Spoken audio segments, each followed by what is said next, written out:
press. He knows the language very well. He's a very, very intelligent young man and speaks well. And now he's able to talk to the press and just go through what an athlete has to go through. Off the draw, Lemieux back on the line, 4 foot. And Joseph sets it up for Boris Mironov. Oilers fail to clear it. Kamensky now for Forsberg off a stick. And it stays in play. Kamensky bumps with Mironov. The puck comes free. Here's Forsberg. Great move. Backhander and a save. It's loose now in front. And the Oilers' Richardson is on it. Penalty coming up here against the Avalanche. As Buchberger fires it in. And as Watt touches it. Our first call of the game against the Avalanche. Interesting. I think there's going to be a couple of calls. I think Claude Lemieux, 22, for the Avalanche is going to go off for the initial call, but I think Forsberg and Buchberger, pardon me, are going to be going off also. Referee.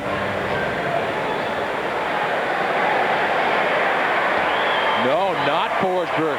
There's a penalty right there. Watch this brilliant play by Peter Forsberg. My goodness, he just, Buchberger, he's a very good defensive player, big and strong, and he's able to just turn around and go to the outside. Well, not a great discipline penalty by Buchberger. He knew Lemieux was going off, and then he came down the ice and did something, and there will be 4 on 4. He gave Forsberg a little shot, and the referee was right there. Now, the Edmonton, right from the end of game 1, we're saying we have got to hit 2 people a lot more, Forsberg and Sakic. But that probably wasn't the time that Ron Lowe wanted him to hit Forsberg. So 4 on 4 here. The Avs scored a 4 on 4 goal in game 1. That one by Ozelinch. No score here in the first period. Now the Oilers, the rookie Dan McGillis gets it near the Avs line. And flipped up by Kucherov now to center. Lemieux a tripping minor. Buchberger for unsportsmanlike conduct. Now Doug Waite, number 39. And his pocket picked, and the puck slides to center. And Mironov trying to dump it in, knocked down by Ozelinch. 4 Oilers are back. Ozelinch between the legs to Sakic. Taken down. Ozelinch taken down. No call. Fawcett looking right at it. And here comes Edmonton. Andrei Kovalenko. He's got some room, drops it for Mironov. And Kovalenko in foot. Of course, teammates last year here with the Avalanche. And Forsberg gears it up at his own line, overskates it. And that's Lindgren down his off wing. Fresh shot and a shoulder save by Waugh. And it's over the glass. Well, Lindgren, who was very aggressive in game 1. Very impressive. They do have an impressive group of rookies, Edmonton. And not a lot of guys you've heard a lot about yet. But these are big, strong guys that make it tough. Here's Ozelinch. Nice little pass to Sakic. Ozelinch now with 3 goals, 5 assists in the playoffs. He's tied with Boris Mironov of Anaheim. And with 8 points to lead all defensemen, yet he doesn't feel he's playing that well yet. Does he ever? No. We talked about it last game. Very tough on himself. Very critical. A lot of times he goes home after games where he doesn't feel he plays well, just doesn't sleep. And, that's tough in the playoffs. It's every other night. 17:50 to play. First period, no scoring. 40 seconds left in the minors to Lemieux and Buchberger. And the puck near the line, held in by rookie Brian Muir. He's in the lineup tonight for Edmonton. Brian Marchment has been benched. So switch on defense for Ron Lowe. Well, the Avalanche are going with exactly the same lineup they went with last game. 7 in the lineup with no Jones. Forsberg cutting to the middle and nearly made another, can you believe it, kind of plays. Now Smith, 3 on 2, drops it, and a drive by Muir, rebound, and it was put wide by Arnott with Waugh scrambling back. On the line, Muir, another shot, save again by Waugh. Now Smith back on the line, Bannister a drive and a save by Waugh. And Lemieux out of the penalty box, he gets to center. Team's back to full strength. Lemieux trying to go wide on Muir. He's a big guy, 220 pounds. Gobbled up by Sakic. He's running the corner boards by Bannister. And around the far wing now for Buchberger. Teams back to full strength, no score here in the first period. It's early, but we've seen both clubs have good forechecking shifts where they've created some chances. Now Luke Richardson to an open corner. And now back for Richardson. And the puck tipped off the board by Marchand. Brought in by Doug Weight. He'll slow it up. Trying to go across the slot area. Knocked away, and Sakic gets it out. The captain defers to Lefebvre. And from center he missed the goal, and now the Avs make a quick change. And Marchand with that great speed down the left wing side. He'll dump it in. And Greer bangs in behind the goal. Taken out at John Clem. On the wing. DeFries kept it in. Now Mike Keane right in front of his own goal. And it's picked up by Ozolinsh. Here comes Clem now for the Avalanche. And that will roll harmlessly down the ice. And icing called against Colorado. Good hard-hitting start to this one. No score. Being out because of the injury. Tonight's healthy scratch for the Avalanche, as Peter mentioned, the same lineup. So Yves Thoreau is watching. Eric Messier has been returned to Hershey. Did you see the game Hershey had last night? Set a record for penalty minutes. They had one separate altercation and over 200 minutes in penalties. Now the Avs in front. Oh, and a great chance there for Sakic, along with Deadmarsh.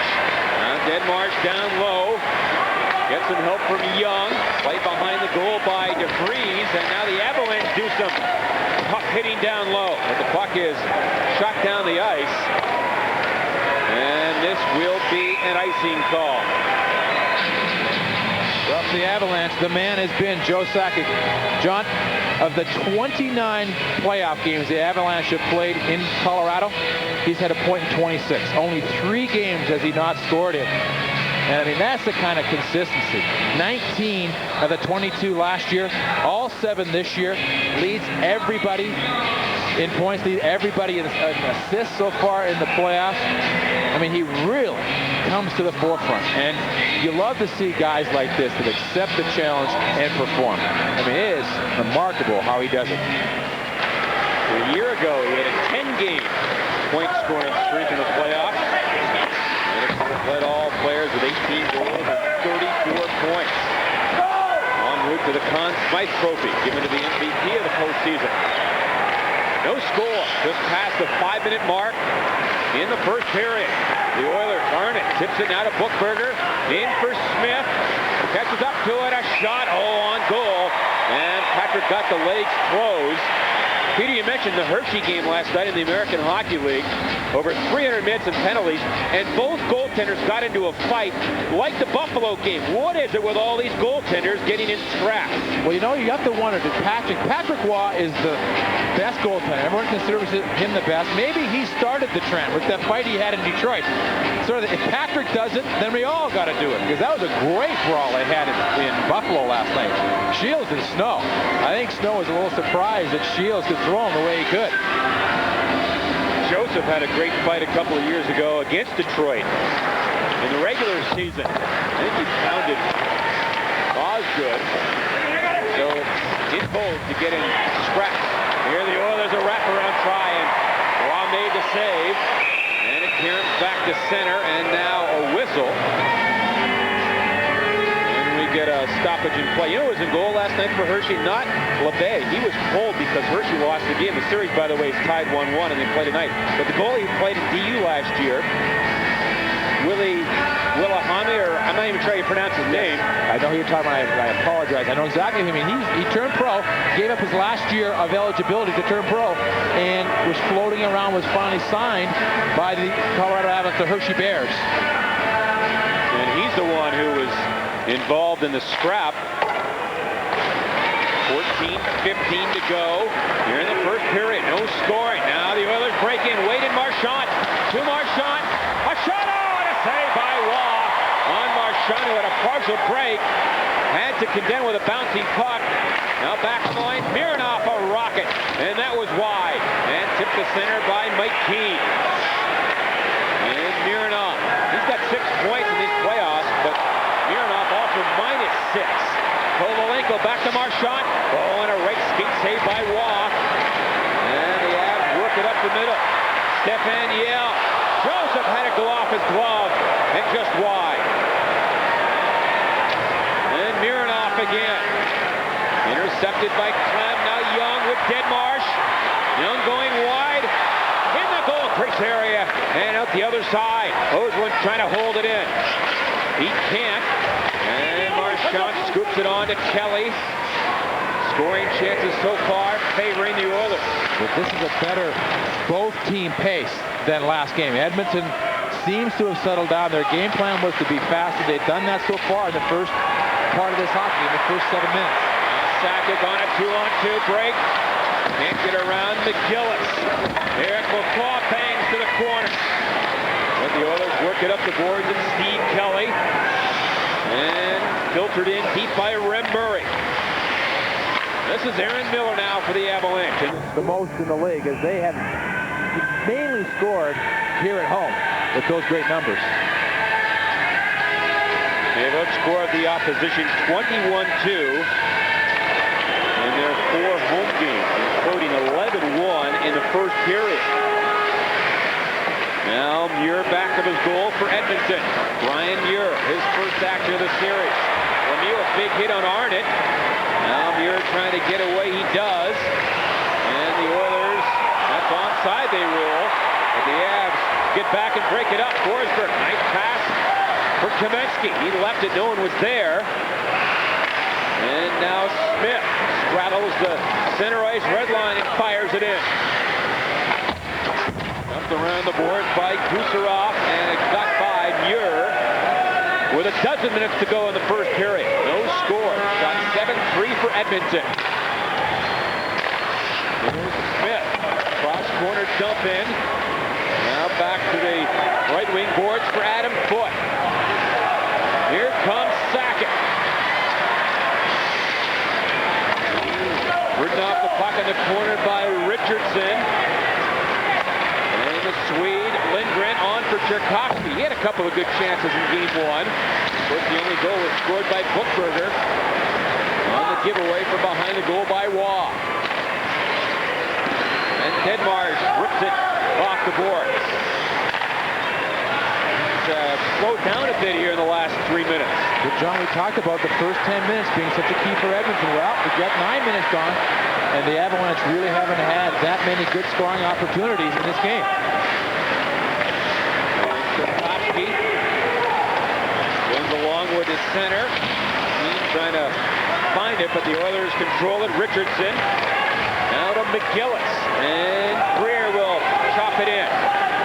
And there's Waugh again, playing the puck ahead. Good job by the goaltender. And Mike Keane. Ricci digs in behind the goal. Now to Keane, can't center it. Here's Yell after it. This line has been absolutely terrific in the 97 postseason. You know, they don't get a lot of credit. They do the dirty job. They're out there against the other club's top scoring line.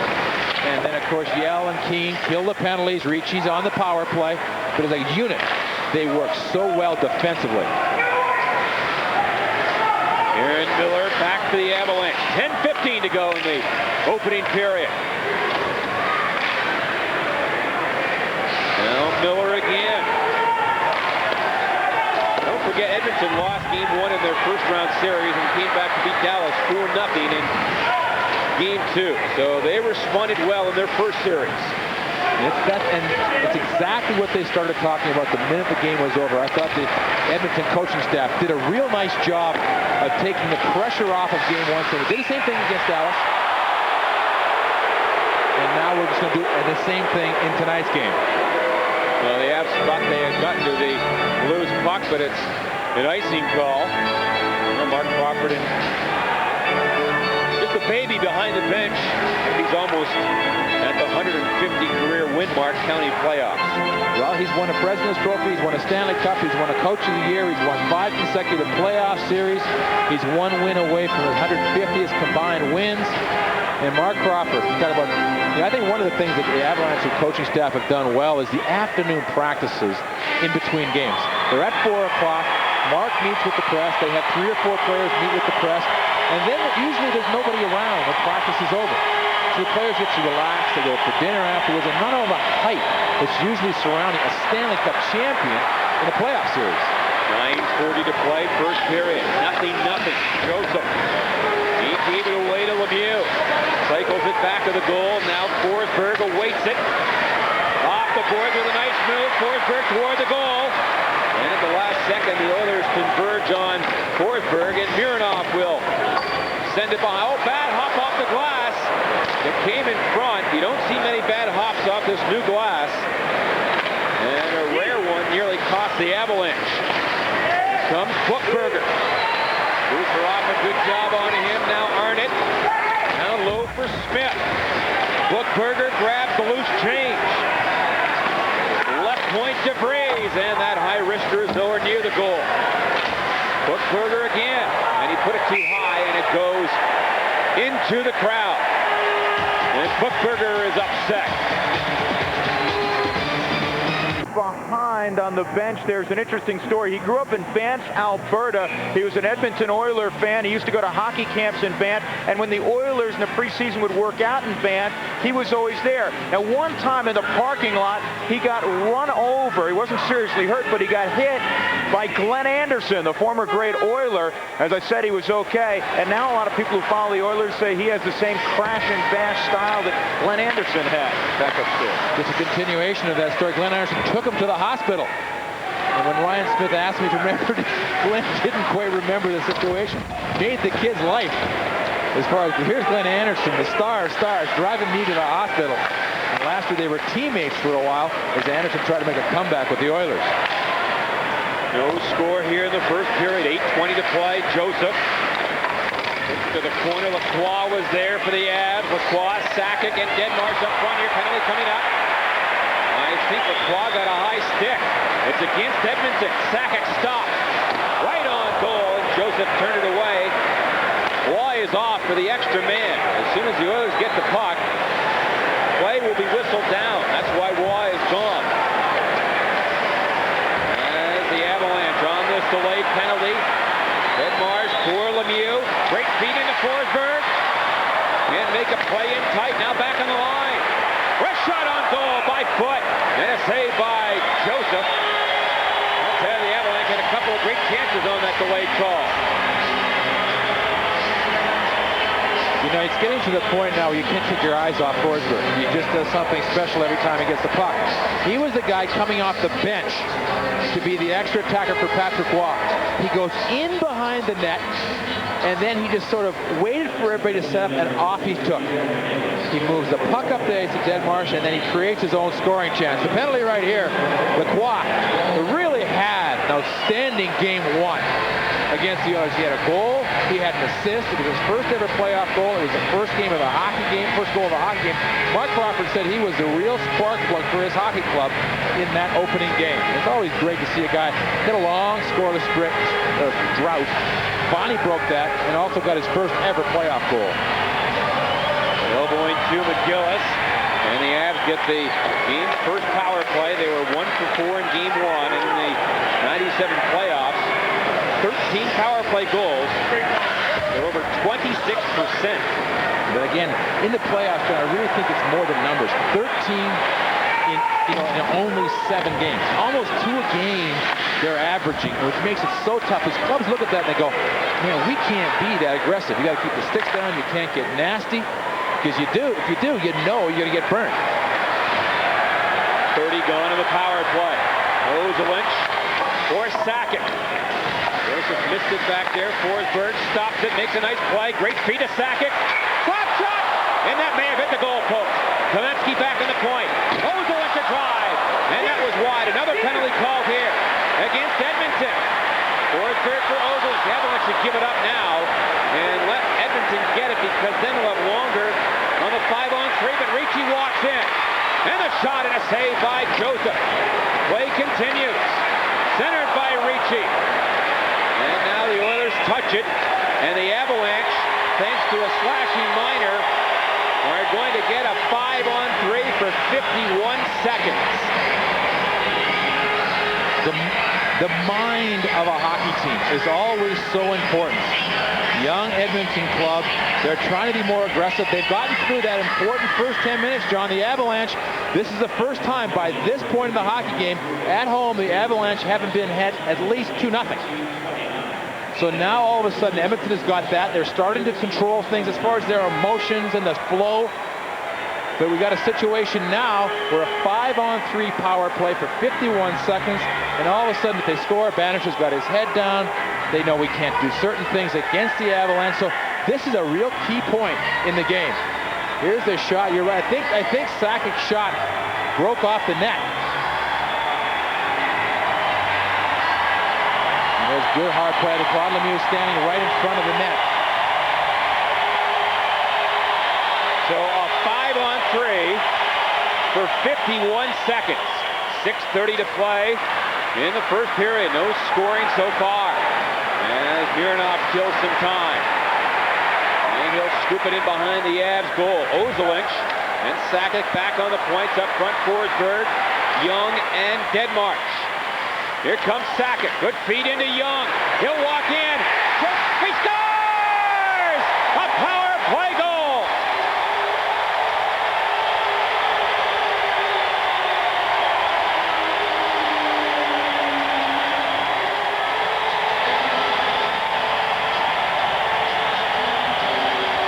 You're asking for it to be reviewed. Deadmarch was close to the crease, but he wasn't in the crease.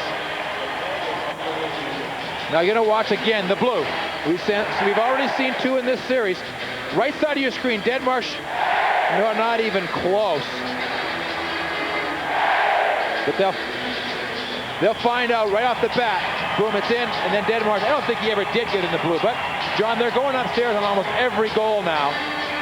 So they might as well do it and take away any controversy. A couple of reasons why a huge goal, John. One, first goal of the game, again for the Avalanche. Power play goal, but for Scott Young, his first goal. And boy, you know, if Scott Young was nervous or feeling uptight at all, he would have unloaded the minute he got this puck. Sakic makes a great pass. Young sees the defensemen are pinned back. He took 2 quick strides in, unloaded the wrist shot. Good, calm play by Scott Young. Well, in game 1, Eric Lacroix broke a 25-game goalless drought, and Scott Young with that goal breaks a 21-game drought. Going back to the regular season, his last goal was scored March 3rd. There the Avs again. Deadmarch tripped up. It's now a 5-on-4 power play. Ozolinsh out of the corner. In front! Where is it? It's behind Joseph and knocked wide. Now Ozolinsh again. Young got the goal from Sakic and Ozolinsh at 13:52. It's now a one-man advantage as Lindgren will get the puck to the Avs line. And Sakic now has points in all 8 playoff games. He now has 16 points, and he just keeps racking it up, and he is flying again tonight. 5:20 to play here in the first period. And the Oilers dump it in. Patrick Waugh wandering here. And in deep for the captain, Sakic. 40 seconds to go, and Bannister's minor. Now Kamensky with some speed. Oilers back in a bit. Kamensky, great feed to Lemieux. Right in front, Forsberg shoots. What a save! Oh, highway robbery by Joseph. I can't believe he stopped Forsberg. Now here's one of the plays where Joseph, being so deep in the net, this is the kind of save that he can make. Now watch the puck come across. Forsberg gets good wood on it. He's going back. Lemieux saying have a look upstairs to see if he was behind the line. Doesn't matter if the goaltender makes the save. If he's behind the goal line, it's a goal. But a nice pass by Lemieux. And Cujo, pardon me, I won't say it, Cujo. I think it's a save. I don't think it went in behind. That's just a remarkable quick save by Joseph. And you know on the bench for Edmonton, that was either they're right down the bottom of the barrel or they're back into this hockey game a little bit. Remember that one. I'm sure former goalie Ronnie Lowe will put that one in his memory bank. It's the kind of save that Joseph was making against Dallas, it seemed like, on every shift. The Avs goal again young on the power play from Sakic and Ozolinsh at 13:52. 26 seconds left in the 5-on-4 advantage. Now Sakic up front with Lacroix and Corbet. Clem back on the right point now along with Ozolinsh. Here's Clem on the boards into the corner. Corbet for Sakic. Back for Corbet on the point, but Clem was moving to the middle of the ice and he missed it. And he'll have to backtrack in his own end. 5 to go in the power play. As the Avs work at the center, Clem will wrist it in off the boards, and Joseph. Good play to stop it for Richardson. Bannister has returned, so the Oilers kill off 1 of 2 and trail 1-0. Clem's dump in. Joseph had to be careful with that one. As Colorado has made a change on the fly here, the Oilers wait with some speed, going wide. Turnaround shot, and while at the right pad made the save. Richardson on the line. Back of the goal for Wade. He's very dangerous back there. Good playmaker. And he's strong, John. You know, 5'11", 200 pounds, stocky, and very difficult to move off the puck. Well, he was moved off the puck with authority there by Miller. The Avalanche clear it out, and here's a 3-on-2 break. Ricci with Keane and Yell in front of the goal, but Bannister, a good play to knock it away. Ricci on the boards, kept it in. Ricci and Yell, now Miller on the right point, and it bobbled over his stick. And back to Waugh. Oilers on a change, so Waugh sends it ahead, and Keane will flip it in. 3:20 to play first period. Now the Oilers on the move, a penalty coming up, I think, behind the play. Ricci involved with Arnott, and they both might go. The Avalanche, with a power play goal, have the lead. E.A. Bear was injured in that game. Mikhail Stalenkov took over, as was Solani. He came back. He came back, but you know, hopefully he's 100% because they'll need both Korea and Solani to be hot when they get home. Avalanche on their third power play. Arnott was the only man who got a penalty on that last altercation. He high-sticked Ricci at 16:41. The Avs are 1 for 2 tonight. And 2 of 6 in the series. Ozolinsh maneuvers into the corner. Now back on the line. Sakic, great feed to Forsberg. Can't take it off his skate. And Rick Murray, he'll go up the middle. And the puck rolls to center. Sakic and Ozolinsh back on the points. Lemieux, Forsberg, Kamensky up front. Sakic darts into the zone. He dropped it, but Marchand is there. Rips it around the boards. Denmarsh cut it off. And Forsberg picks it up. He straddles the line. Now Sakic. Oh, to Kamensky, and a one-timer. It bounced over his stick. Forsberg back. Intercepted, and Murray got a break here. Short-handed Murray. A drive and a save by Waugh with his shoulder. And a penalty called against the Avalanche. Well, a couple of things happened on that play. Good play by Sakic. Patrick Waugh has such confidence in himself and his ability to read plays. You see Sakic coming in as we're looking on the right side. So Patrick Waugh knows he's got to take the shot. He moves out, takes that away. But here's the penalty right here. Murray goes up and over.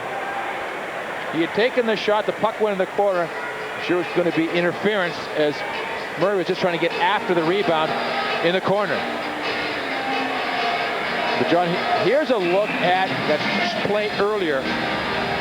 Forsberg shot that Joseph comes across and absolutely robs Peter Forsberg. Now watch his glove right there. That was close. It was close, but never really went all the way across the goal line. The puck must be completely across the goal line, which would be quite difficult to tell if it's in a man's glove. Yeah, you really have to know it's in the glove and see the glove completely over the line. Ozolinsh for interference at 18:01. 4-on-4. The second time in this period. Now Mike Greer. Right point.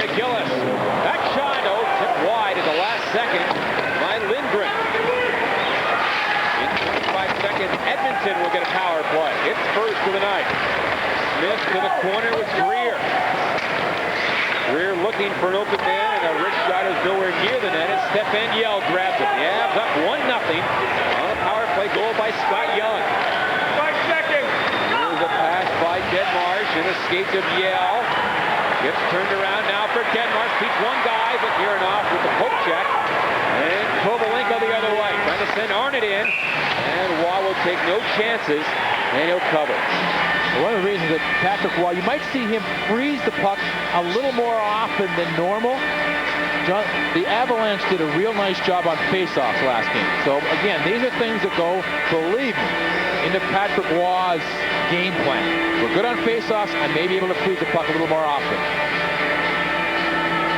Interesting, Patrick Waugh is starting off with his best ever playoff. Just as he had his best ever regular season, he's continuing it into the playoffs. 1.87.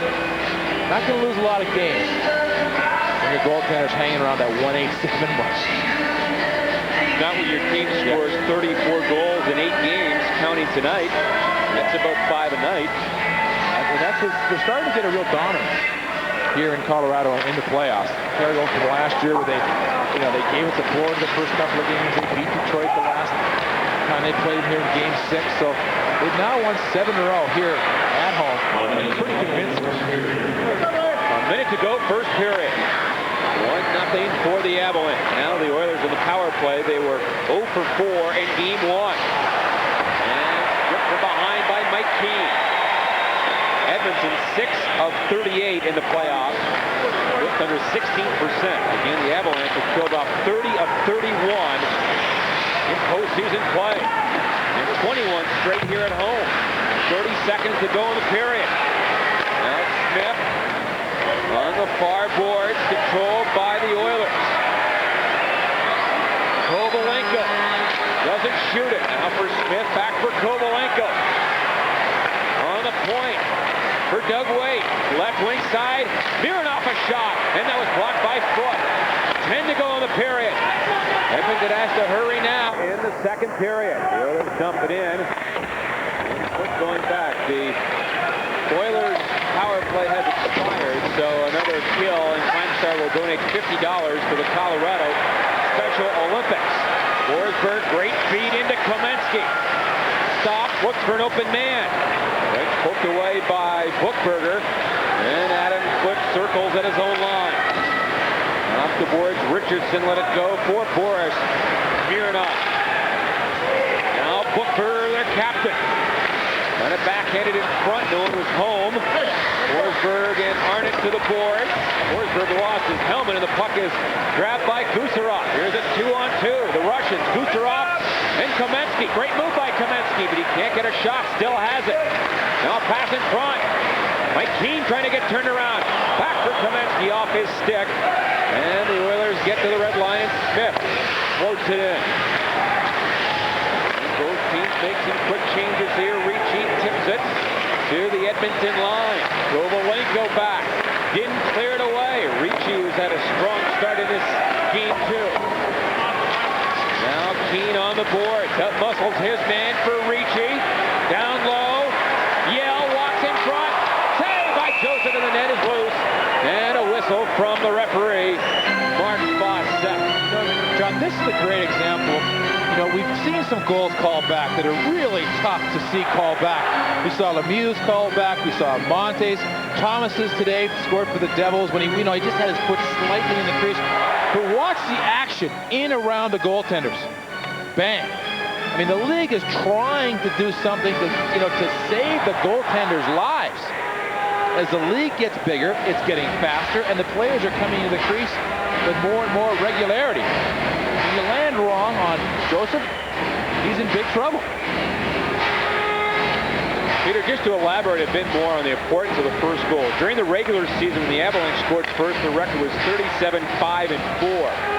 In the playoffs, going back to last year, they have now won 14 consecutive games when they score the first goal. The last time they didn't win when they got the first goal was in the series against Vancouver, Game 4, when they lost 4-3. One of the things that happens to the Avalanche is they pay great attention to detail on the ice in the playoffs. It's a very playoff-hardened club right now. And they do the little things in their own zone very well. They get the puck out. They don't fool around. They don't make mistakes. Here's a good example here as Young hits the line. And Joseph will put that mitt down. And now some pushing in behind the Edmonton goal. Haven't seen a lot of this in this series. I know it's early, but Muir in his first game, Ryan Muir, 6'4", 220. And Denmark say hello to each other. You know, it's interesting that the Edmonton seem to have an instantaneous dislike for Dallas. That hasn't shown up so far. There's been certain people talking about awe that Edmonton's had towards the Oilers. Mark Crawford doesn't buy into it, but when you look at the numbers,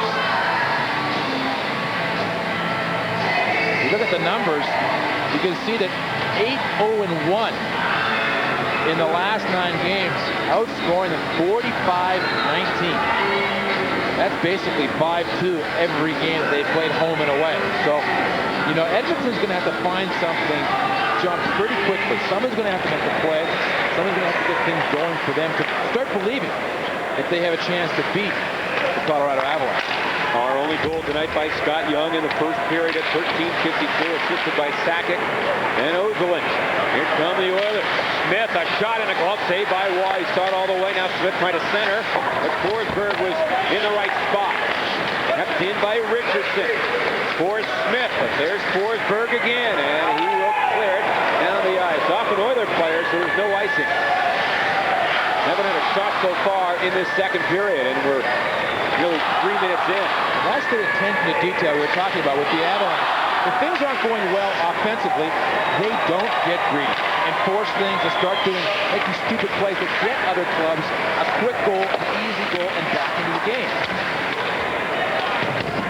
Keane, he lost an edge near the boards, tumbles into the near boards, gets up. Keane would yell, and Lacroix. Ozolin kicks the puck, now gets it back, but he can't get turned around for a shot, and it slides on the freshly Zambodied ice back to center ice.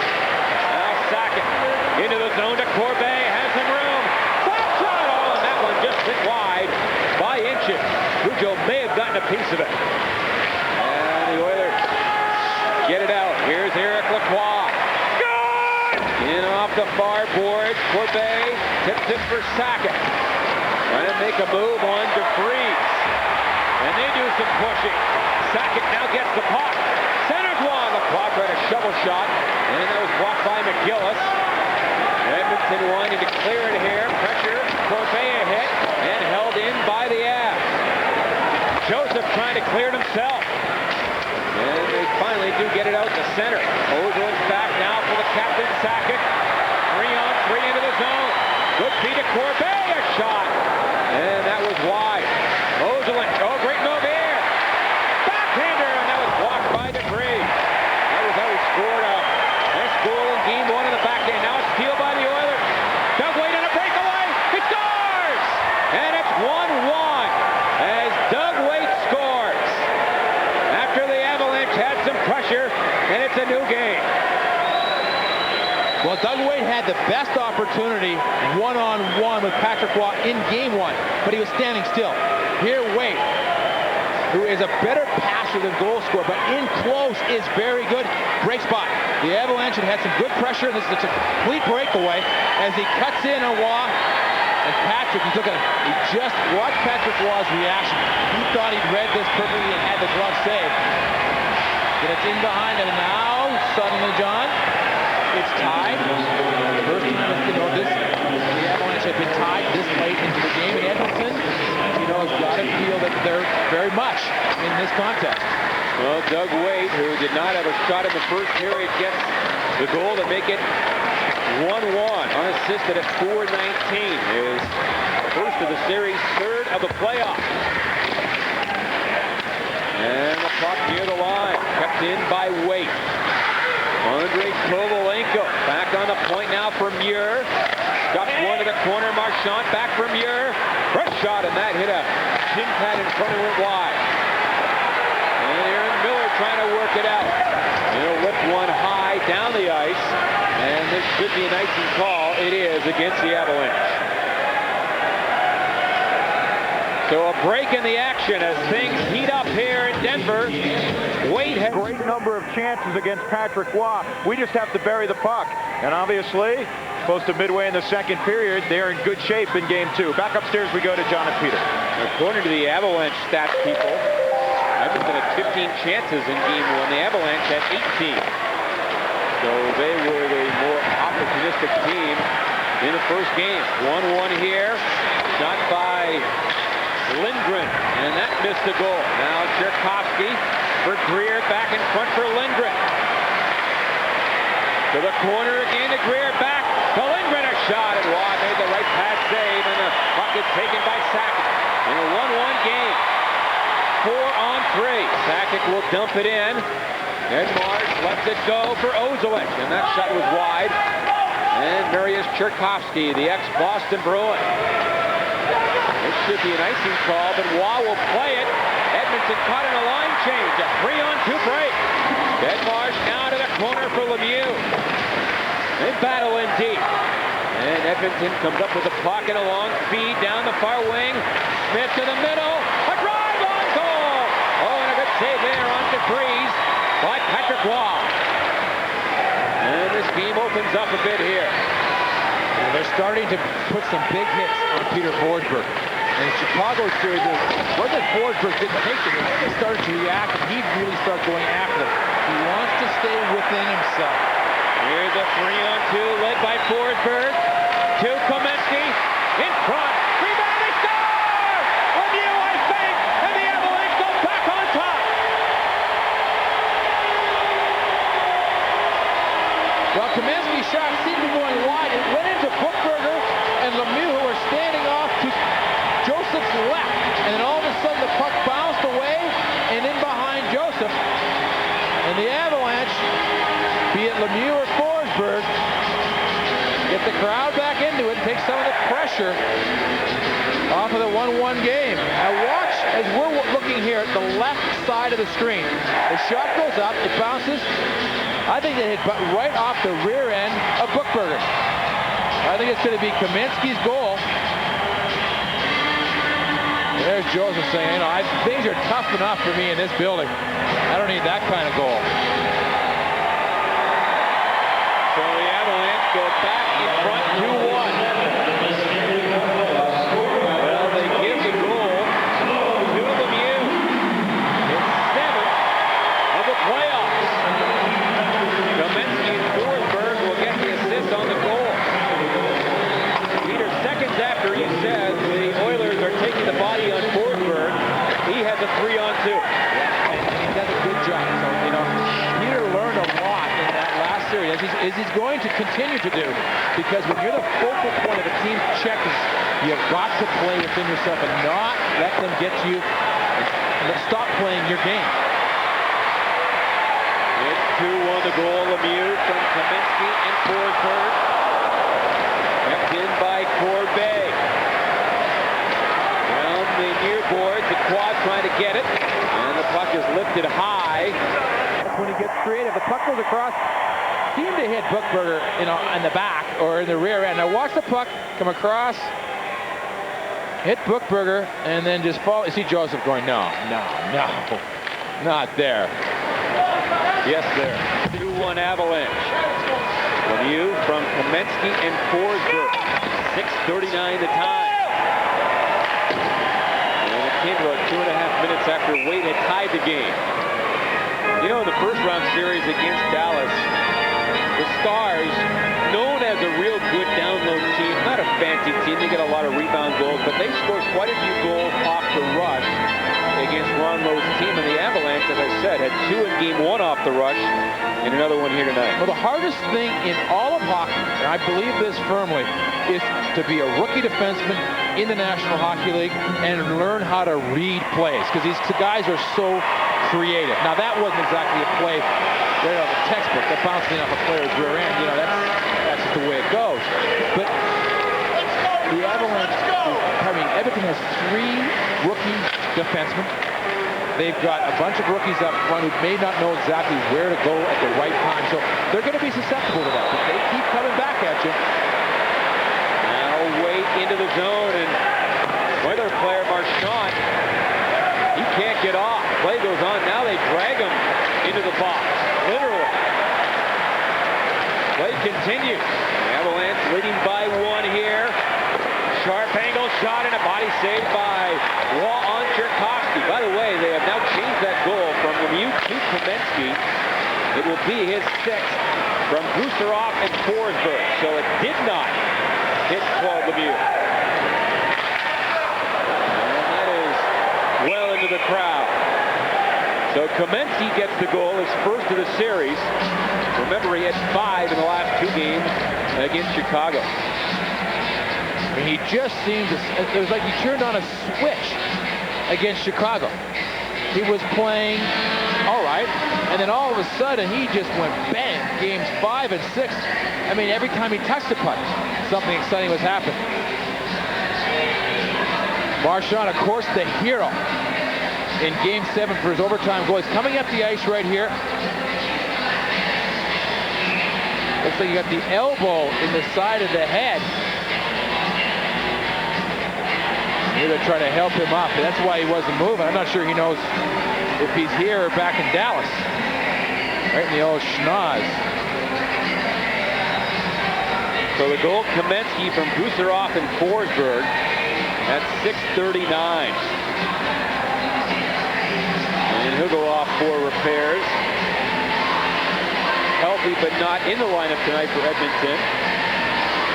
Brian Marchment, Louis DeBrusque, Donald Dufresne, and Peter Kleeman. It's really interesting. Marchment not in the lineup. I thought he played pretty well last game, but of course he was coming off that concussion. Maybe, took a lot of energy. Maybe they didn't want to just push him too hard at this altitude and just, give him another game off before they get him back in the lineup. Teams at full strength, 11 to play, second period. The Avalanche with a 2-1 lead. Good forechecking there. Severance centers it after the hit by Deadmarsh, but Oilers back to center. Tchaikovsky, goal mouth feed to Mike Greer, but that was too far. And Severin on his first shift of the game. His first ever playoff game was Game 1 against Edmonton. There's a big hit from behind on Deadmarsh. Now the Oilers break in. Oh, Clem, a nice job to knock it off. Tchaikovsky's stick, and Forsberg gets it from Michael Greer. Forsberg, great move at center, 3-on-2 with Deadmarsh and Ozolinsh. In the slot, Deadmarsh had his stick held. Forsberg again fights off the check from Richardson. Look at the strength. Great feed. Deadmarsh, backhander and a save. Oh, what a play by Forsberg. Down low again, and Mironov will clear it. They've seen enough of Forsberg on this shift. Well, Richardson has seen enough. He cross-checked Forsberg into the end boards. He said, that's it. I've chased this guy around long enough.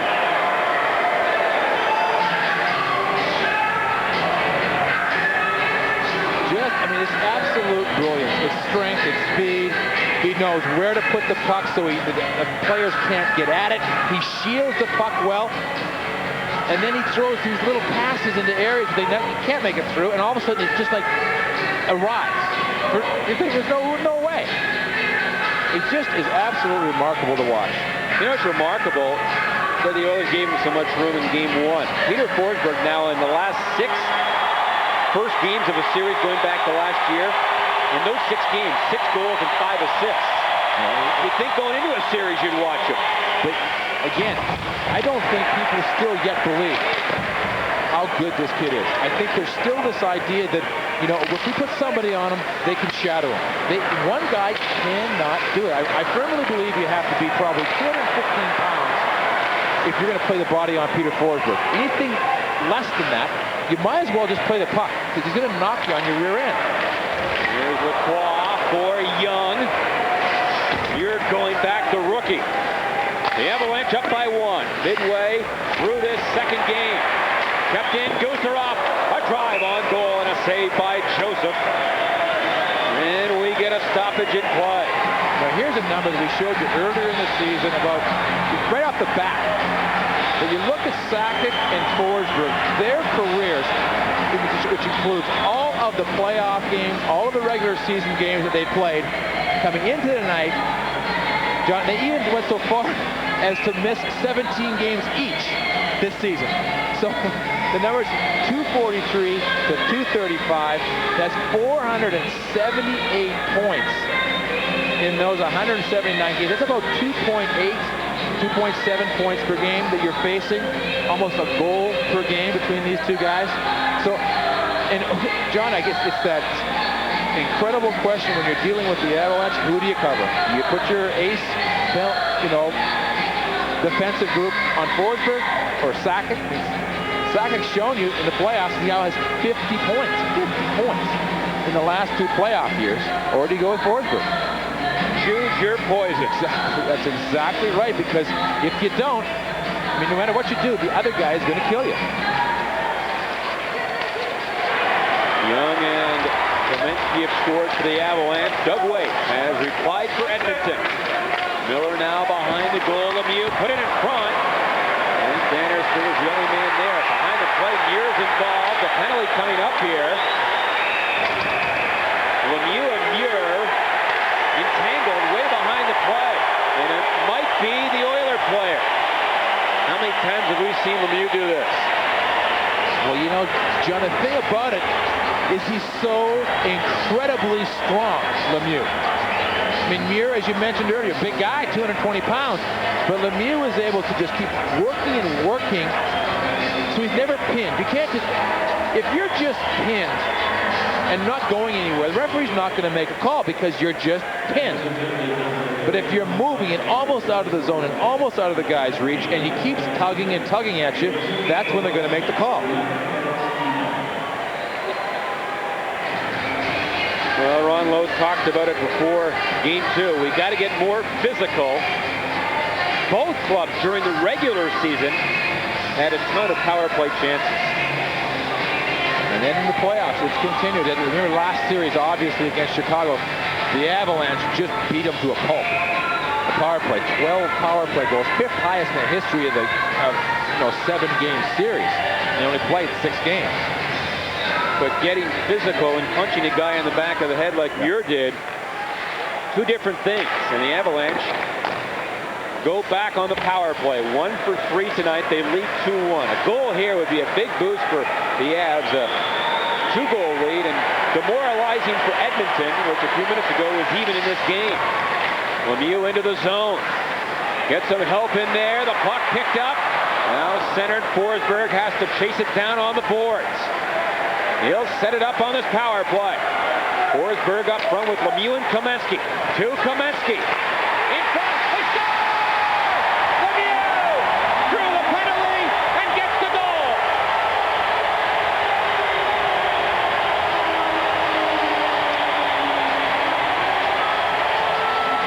Beautiful, beautiful passing play by the Avalanche. And again, John, the thing that separates great players in this league, not always necessarily the ability to give a pass, but also to take one. Watch Kamensky down low, and we show you the highlight.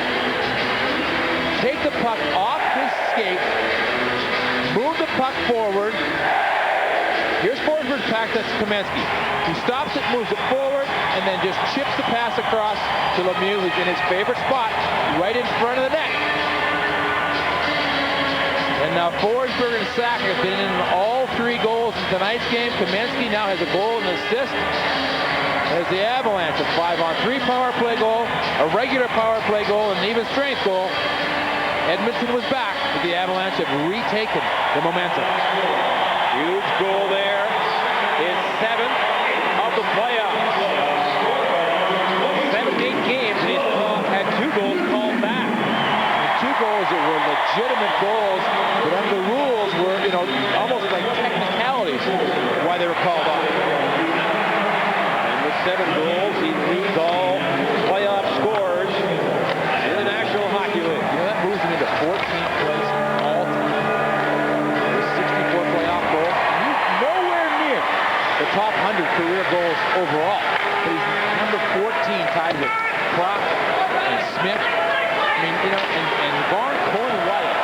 These are some great names. Gordie Howe only scored 4 more playoff goals in his career than Claude Lemieux has. He's got that magic potion come April, doesn't he?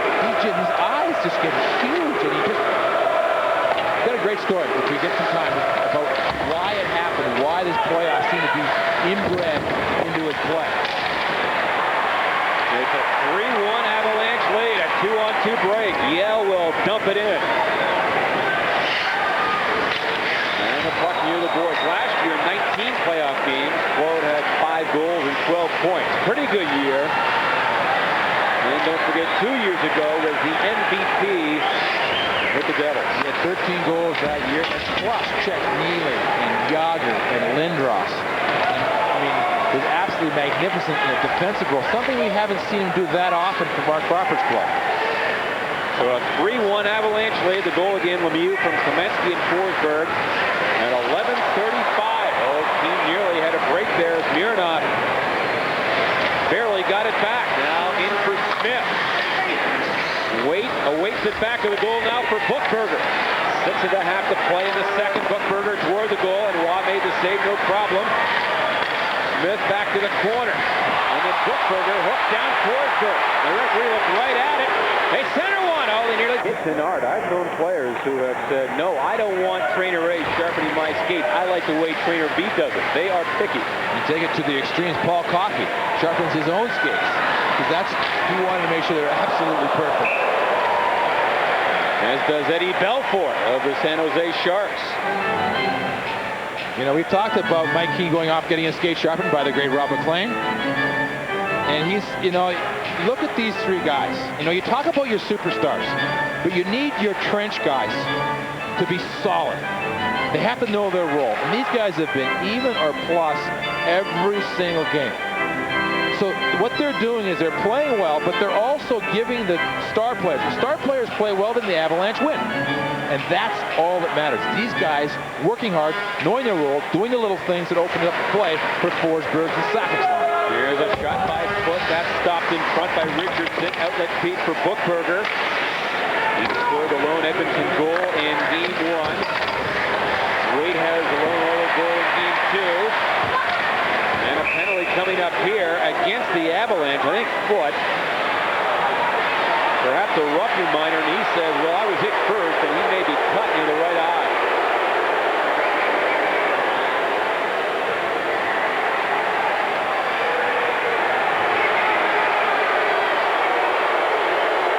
Well, we've seen sticks are starting to come up around the leg right there.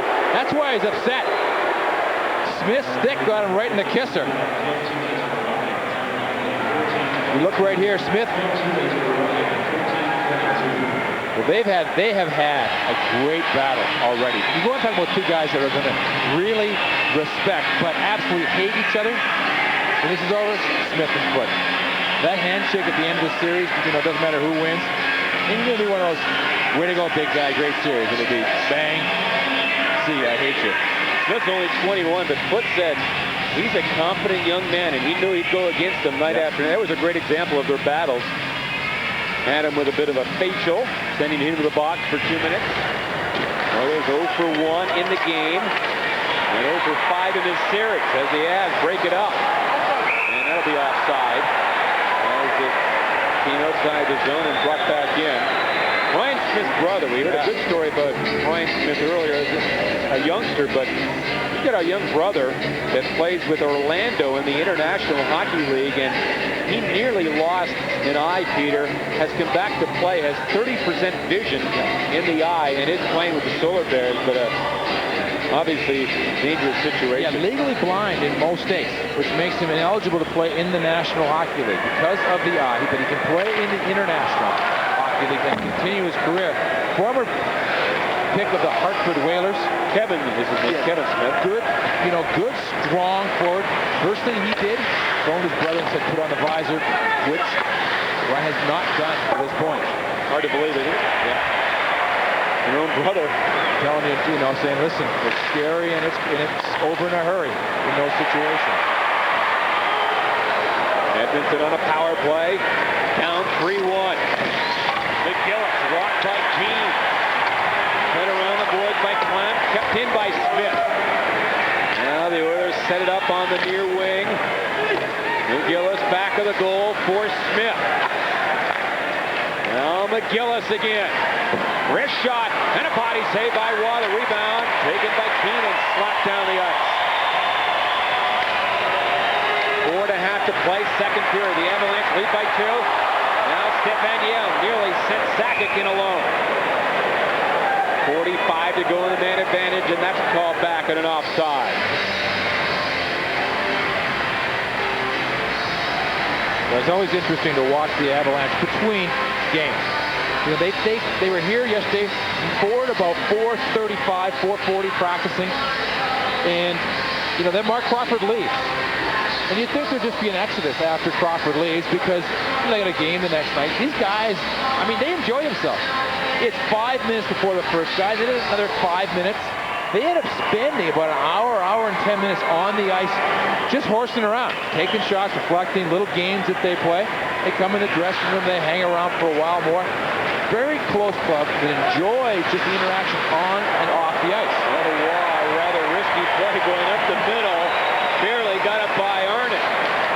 25 to go in the penalty, and now another penalty called, I think, on Edmonton. Arnott slash on Sakic behind the net. They are definitely upping the ante against Forsberg and Sakic. What they're doing every shift, they're giving him a whack with the stick. In behind the legs, they can get their stick up, in elbow up, whatever. Right there. Well, right in the head. He just tapped him, but when you get it up around the face, that will draw a red flag very quickly. Slashing at 16 minutes.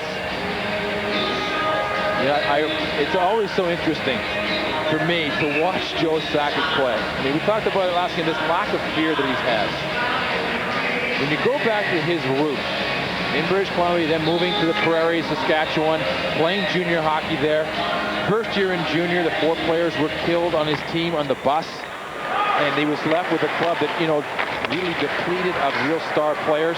He was the only real star. He was only 5'10", 165 pounds, but he led that team in a rough, tough Western Hockey League, and he is unbelievable stool. Oh, Oakland ripped it wide. The power play now for the Avalanche as foot is back on.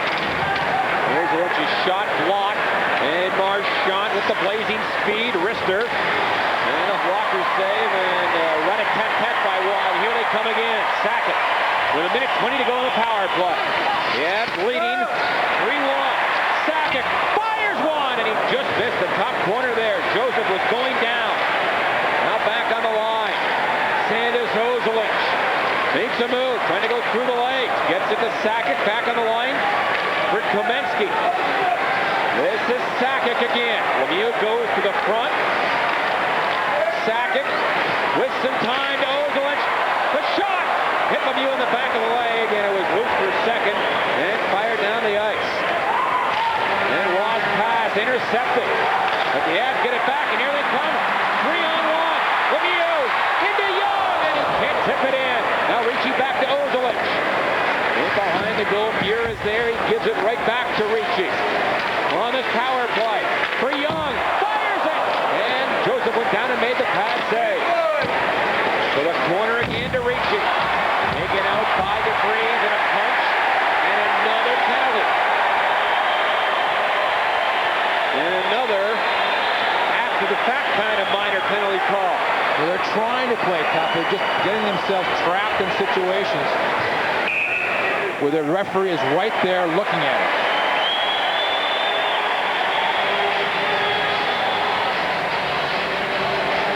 And the Avalanche will have a 5-on-3 for 6 seconds. They scored their first goal of the game on a 5-on-3. That's not the penalty. That is the punch. Sure. I mean, he took him in hard, but then he gives him a little extra shot.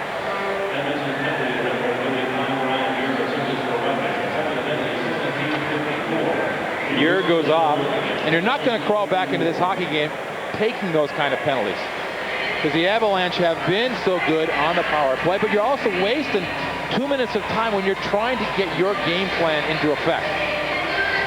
The Avalanche looking for an opportunity now to put this game away, John.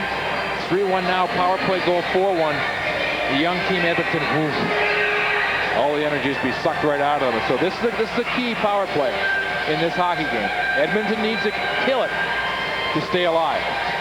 I thought the last goal by Lemieux was a big one for the Avalanche after Kamensky got lucky on a carom to give Colorado a lead. Lemieux scored a power play goal to make it 3-1. And you're right, another one here. That could be it for game 2. Although the Edmonton Oilers came back in the Dallas series, you never know.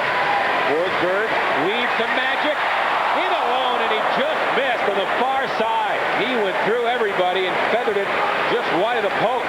Now back for Sakic. Into Ozolinsh. Walks in. Save, and the rebound by the Quads. Blocked by Joseph. Sakic on the line.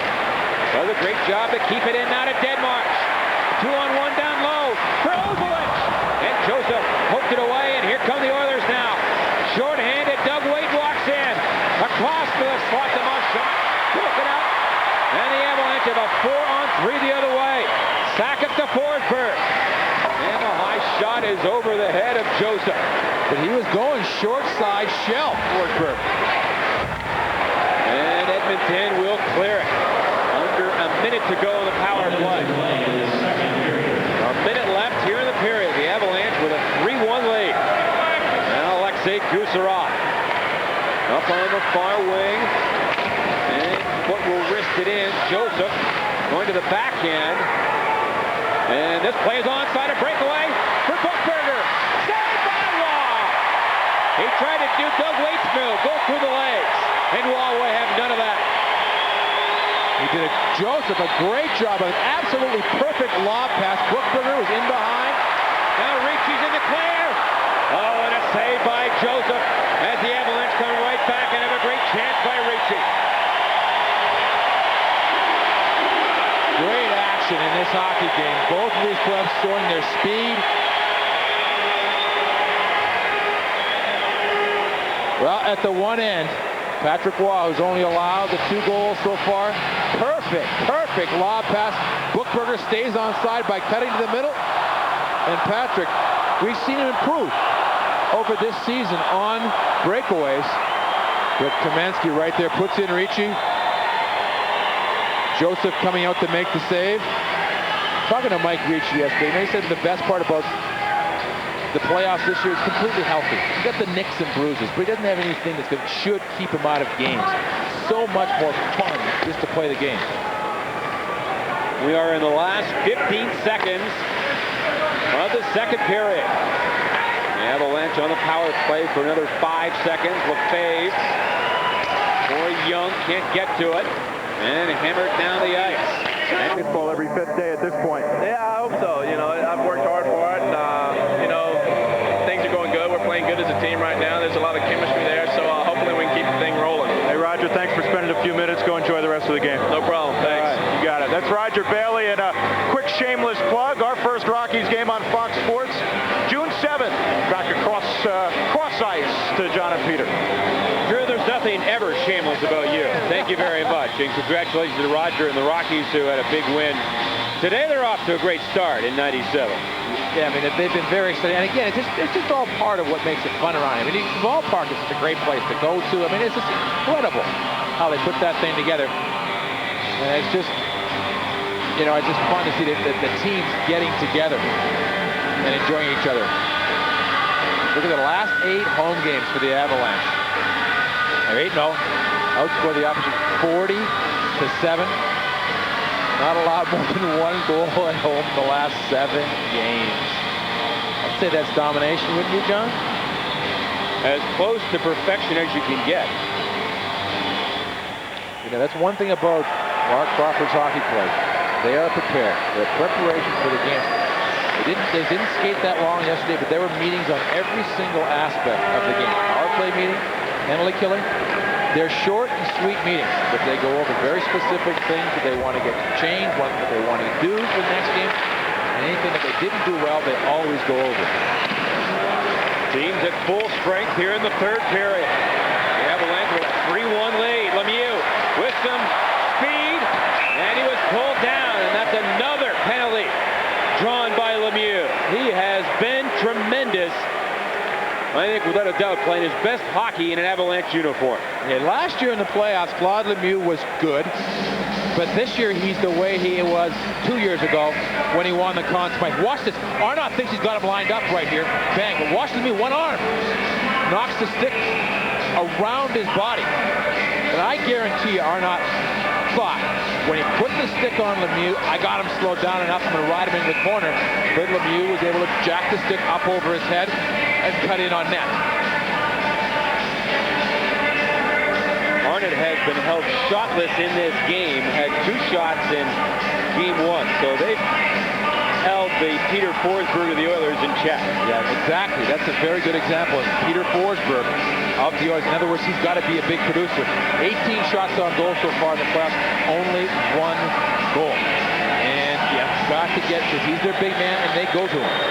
The Avalanche 2 of 6 on the night and 3 of 10 in the series. And around 25% in the 97 playoffs. And the Oilers will clear it. Then down the ice. Sakic and Ozolinsh again back on defense. And the forwards Ricci, Deadmarsh, and Young. Arnott off for a hooking at the 34-second mark. Deadmarsh scoops it into the zone for Ozolinsh. He lost an edge. And the puck trying to clear it out on the Oilers. Now Bannister gets it. And he'll whack it down the ice. Obviously a goal here would just about put this out of reach. For Edmonton, they've got to kill it off and get some 5-on-5 play. That's where they've had the majority of their scoring chances. That's where they've had some good pressure. Sakic to Ozolinsh. Oh, the shot hit a leg, and Joseph was going the wrong way. But luckily for him, it went wide. Now steal Kamensky in the corner, and it rolled off his stick. He was going backhand, forehand, backhand. Now in front Lemieux. He can't get it. The Avalanche all over the puck at this point on the power play. Tipped in front by Kamensky now for Sakic. 40 to go in the man advantage. In for Forsberg to Sakic. And that slot shot was well wide. May have hit something. Ozolinsh down to the corner. Here's Kamensky again. Centers it off Richardson and nearly by Joseph. Nearly his second ping-pong goal in this game. Kamensky is playing a wonderful hockey game. He is so good in close. He's got a very high lie on his stick, meaning everything is in real close. Now watch in close to his feet when he picks the puck up. He's so able to pick it up and move it and pass it. And you have to come so deep into Kamensky's body. And then when you do, what happens, John? He just uses that stretch ability, that long arm, and then he puts it out around you. He makes you come forward into him to get the puck. He's in his feet. He controls it so well. The minute you do that, he stretches out around you. Deadmarsh on the faceoff, 25 to go. In the Avs power play, they lead 3-1. Now back for Clem into Young. Down low for Deadmarsh. Here's Lacroix after the puck. Murray trying to get it out. He does by Lefebvre. And John Clem. Now Lefebvre to Young. Good pass. Poked in by Deadmarsh. Uses his speed effectively. And rolls one to the corner. Arnott is back on, so the Oilers back to full strength. It's still 3-1 Colorado. The next 5 minutes or so of this hockey will be key for Edmonton. Not necessarily to score, but to start to get the puck deep in the Avalanche zone, attacking with speed, down low, start hitting the defenseman and trying to cause some turnovers. Now Smith puts it in front, but the only man there is Stefan Yell. And he'll whack it off the boards into Oilers territory. And Bannister, number 55. Now played on by Muir, ahead for Smith, into Kovalenko. No shot is there. Kovalenko has been very quiet in these first 2 games. Hasn't had a shot tonight. And remember, this is a guy that he's a regular 30-35 goal scorer, as Avalanche fans know. He's big and he's strong. He's one of the reasons why Edmonton beat Dallas. He had the goal that tied it up 3-3 late in the game in Dallas, so he's a key performer. A couple of big nights. Lacroix had his first ever hat-trick sack, a goal and 5 assists. 6 points in that game. As the Avs rolled to a 7-2 win. Here it's 3-1, 16:20 to play in the third period. Don't forget Game 3 of the series Wednesday in Alberta. Game 4 Friday. But there's a 5th game back here next Sunday. Now Marius Tchaikovsky, penalty coming up here against the Avalanche. And they touch the puck. And a holding against an Avs player. And John, just for people, it's been the games are normally in the playoffs every other day. It's not in this situation. The 2-day layoff takes them up to Edmonton. The club leaves in the afternoon of Tuesday. Get up there, play, as you said, the 7th and the 9th up there, the 11th Sunday back here. If Game 5 is necessary. Ozelin for holding. What do you think Second minor of the night. What do you think about the other series? What do you think about the Buffalo Phillies? I thought the Buffalo Phillies game last night was a great hockey game. Big lot for Buffalo. They had a 2-goal lead, and they gave up a goal with a second to go in the second period. That was the turning point, but it was a wonderful game. Tremendously physical. Boy, they were just all over each other. Here's a drive by McGillis. And 2 great games today. The Rangers beat the Devils 2-0 to even that series at 1, and Detroit in triple overtime on a goal by Kozlov knocked off Anaheim to take a 2-0 lead. Both wins in OT. Oilers dangerous on the power play, but Raw made the save. On a shot by Smith, and he's arguing wants a penalty. The Avalanche have had 2 5-on-3s in this game. And the Oilers only on their 3rd power play. They're 0 for 2. Mironov gets to the checkered red line. Lobs it in deep. Clem there. And bothered from behind. Kicked away by Kovalenko. Now for Waite. He has scored the lone Oiler goal. Waite on the boards. Now Smith knocked down a shot. And that grazed the near goal post. And Peter Forsberg with a minute to go in the Edmonton power play. Forsberg short-handed. Into Sakic, a wrist shot. Oh, a glove save there by Cujo. Across his body. I don't think anybody in the league shoots across their body any better than Joe Sakic. And this will be an icing call against Edmonton.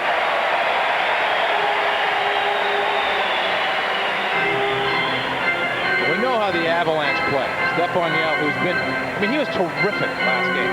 Didn't get a point, but he's been skating, he's been on his game. 5 points so far in the playoffs for Stepan Yell, all assists. But again, the responsibilities on the guy, he's only 22 years old, only in his 2nd year in this league. And yet you try and find a guy that's sounded defensively in this league. As far as a young center iceman, I don't know if in the league there is a guy that's better. He's fast, he's mobile, he's durable, doesn't seem to get injured, doesn't seem to, he skates effortlessly. Forget it. Real easy. He skates real easy. Here's a tip-in try. Oh, and it is robbed by Waugh. And Yell has it. Yell's play almost mirrors his in-person persona. Very quiet. Not a lot of people know him. Yeah, yet very funny. Very, very funny man. Yell getting back and forces Waite to a bad angle, and the backhander knocked away by Waugh. 5 to go in the power play, and the Avalanche cleared away, and that'll do it. Prime Star will donate another $50 to the Colorado Special Olympics thanks to that last kill. And Edmonton now 0 for 7 in the series. Lindgren for the Oilers, who trail by 2, but Forsberg gets back there. Now for Ozelin, near side to Clem. And he'll lob it over the glass and into the crowd.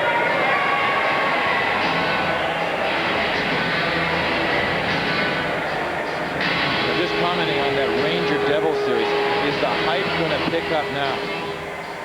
Rangers win today, and all of a sudden it's a series heading back to New York. We saw Roger Bailey earlier. Craig Stadler Talk about a hockey fan. He played a golf tournament this weekend in Japan. Flew home today, landed in Portland, got a connection to Denver, and got here 2 hours before game time. Think he's tired? Coming from Japan, but he's an avid fan. He's been here since the beginning, and really, he knows most of the players, and he's actually one of the people that flew home last year on the championship charter. He still hasn't given us those golf lessons. We're in dire need of, Peter. I was going to say, in dire, really use. Here's a long shot. Blocked in front by the Oilers' DeVries. Lindgren is away. In for Buchberger. He is forced back to center by Lefebvre. Well, the Avalanche have scored 8 goals in these 2 games. Here's a shot by Marchand, but it's so easy to overlook the great defensive work they're doing. And that's the whole group, the defensemen and the forwards, and Patrick Roy with those timely saves. Now Yell circles the goal, taken out by Richardson. In comes Lacroix, big hit on Lindgren, and poked in behind the goal. Joseph sweeps it ahead, and the puck will come to center with 12:35 to go in regulation time. But the puck, the play going up and down, no real offensive chances for either team. But the Avalanche have a 2-goal lead. Now Steve Kelly, the rookie. One of 9 rookies in the lineup tonight. Turnover, here comes Lemieux. And that was blocked by Richardson, and look out about 20 rows back. The drive by Lemieux. 3-1 the Avalanche in the lead. On to the Avalanche, as you know, he has a knee injury. Done for the season. Is it tough to watch? It's tough, but it's a lot easier when your team is playing as well as ours is tonight, and it's been an enjoyable game to watch. Very wide open and our type of hockey.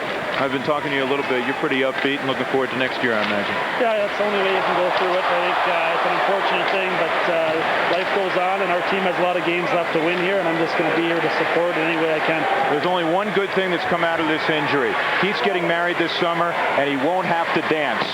Back upstairs to John and Peter. All right, thank you very much, Drew. That may not be so good. I hear he's a heck of a dancer. There's a wonderful 2-step. It's got to be tough for Jones. The last couple of seasons, he's played tough series against Pittsburgh, where Washington's been ahead 3-1 in both series, and then lost. So they don't make it through the next round. Now it looks like he's going to make a run, join the Claude Lemieux of the world as they try to win a Stanley Cup, and then he gets that injury. Real tough time. With Young scoring today, he became the 14th player for the Avalanche to score a goal in the playoffs. That's more than any other club. So they're getting scoring, and key scoring from the big guys, but it's down through the lineup that they're getting, contributions from almost every player. 11:30 left in the third. 3-1 Avalanche lead, and the puck out over the boards and the glass. Our Subaru Outback team summary. Well, first period, 5-on-3. Scotland walks in, gives the Avalanche their 5th first goal of the game at home. Cujo, the unbelievable save on Forsberg. Wade ties it at 1, and Edmonton was back in it, but then 2 goals. One a little bit lucky right there, a lot lucky for the Avalanche, and then a beautiful play. Lemieux, the right side of your screen, comes in, pounds home his playoff-leading 7th goal. And that is where we stand now, our Subaru team summary. And the puck rolling down to Joseph. Oilers with Mironov. Both teams executing a change in the fly now for Smith. On his off wing. In front. Kovalenko gets it. And Waugh got over and made the save. Now in front. Another shot.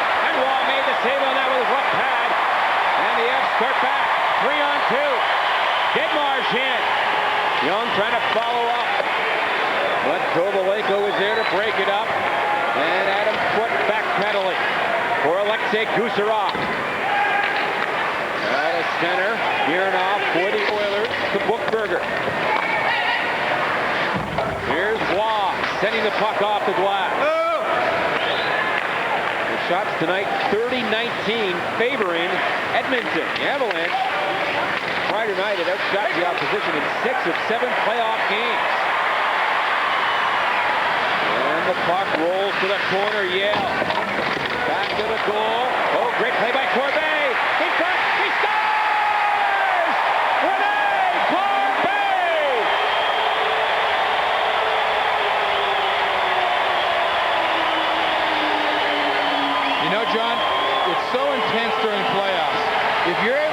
this kind of play where you completely elude your man. Everybody else is trying to cover their player. And so sometimes you're going to be just this open. Watch right here. Bang. Here comes the Edmonton player. There's absolutely no Edmonton player for support right there. Corbett gets a little congratulations pat by the Edmonton Oiler. Good Corbett. And who has just been, you know, his numbers don't tell you anywhere near how well he has played this season. This is the guy now that was last year in the playoffs, didn't play that much, didn't play that often, got a couple of big goals against Florida in game 2, but was in and out of the lineup. And this year he has been the 10th forward, at least, for the Avalanche every game. Corbett gets his first of the series, second of the playoffs from Yell and the Claw at 9:51. And it's 4-1. And that could be a backbreaker for Edmonton. Here's a chance now for the Oilers. And Greer was robbed on the rebound after Sherpotski had a good chance. Kept in by Mike Greer. Flop shot. And that was blocked in the slot. Rebound. And a save again by Waugh. Another chance. And Kelly was stopped by Patrick Waugh. Good shift by the Greer line. And Gillis hammers it wide. And now played by Clem up the far board for Lacroix. And the Avalanche now lead 4-1. Get it out.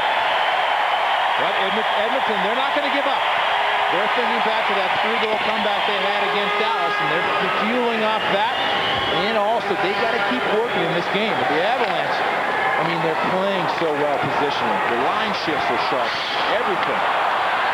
Here's Lemieux, a shot, and Joseph with the save. And he held it long enough. He doesn't get many. Remember the goal he scored in New Jersey this year? Highlight goal. This one through the leg to Cujo. McNichols in Denver. It's sports celebrity night here at McNichols. Baseball, football, golf, you name it. They're here watching the Avalanche tonight. I wonder if Andy Van Dyken is here tonight. So go for the circuit.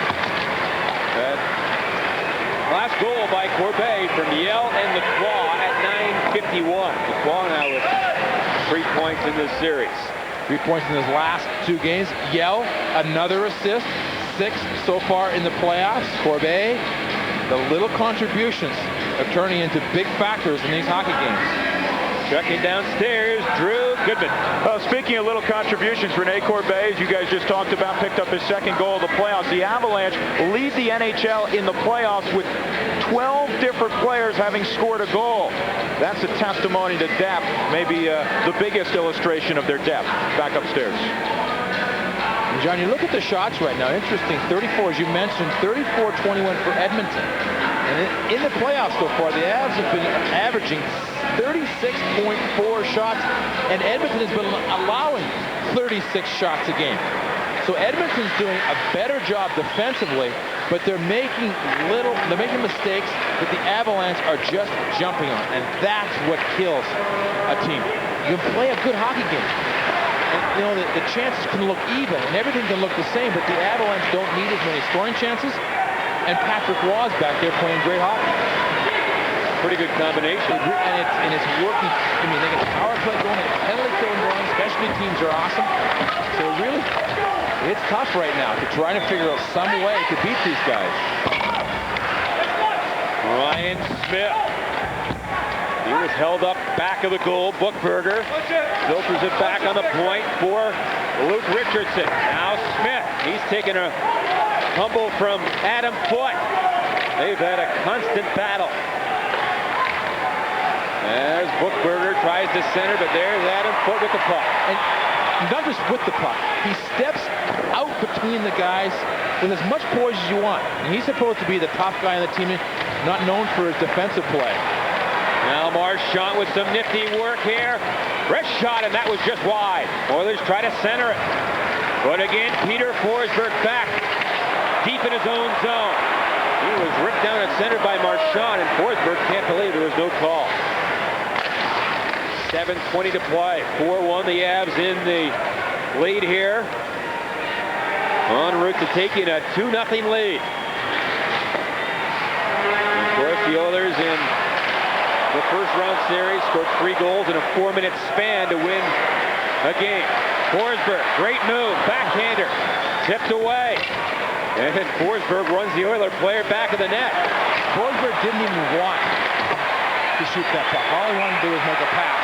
And now Marchand gives Miller a bit of a face wash.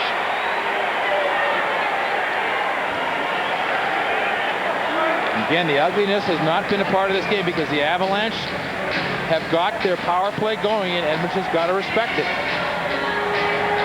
Time now for our 1-800-COLLECT great save of the night. So it's going to be Joseph on that play back in the first period. Lemieux makes a beautiful pass across. Forsberg gets good wood. He's going back into the wide open net. And Joseph absolutely robbed him. 1-800-COLLECT. It's the easy way to save.